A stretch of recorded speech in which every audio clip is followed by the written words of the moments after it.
Have you ever felt a shift in your marriage so subtle you almost convince yourself it's all in your head? For me, it started with late-night texts my wife, Sarah, would try to hide. Then came the hushed phone calls she'd taken in another room. When I finally confronted her, she didn't deny it.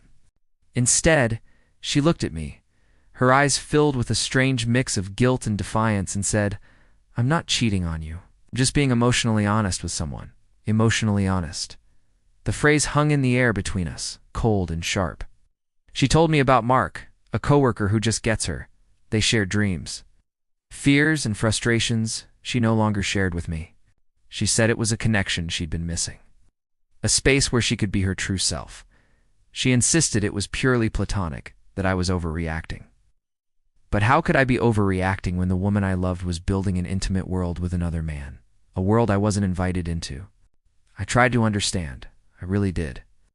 I suggested counseling, date nights, anything to rebuild our own connection.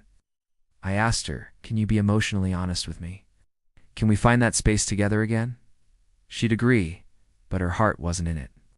Her phone would still light up with messages from him. I felt like I was competing in a race I didn't even know I was in, and I was losing. The foundation of our marriage, our trust, was crumbling, replaced by her emotional honesty with someone else. One evening, I found her crying. She said Mark was transferring to another city.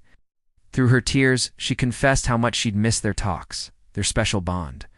In that moment, I saw it clearly. It wasn't about honesty. It was about an emotional affair that had taken priority over our vows. I had been fighting for a marriage she had already checked out of. The pain was immense, but it was also clarifying, told her Sarah. Your emotional honesty with him has been your emotional betrayal to me. It was the hardest conversation of my life, but it was necessary.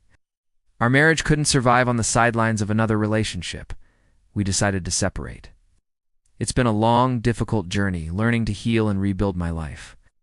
I've learned that true honesty in a relationship means turning towards your partner, not away from them. It's about facing the problems together, not finding an escape with someone else. If you're going through something similar, please know you're not alone. Confusion, the hurt, the feeling of being replaced, it's all valid. Seeking support from friends, family, or a professional can make all the difference.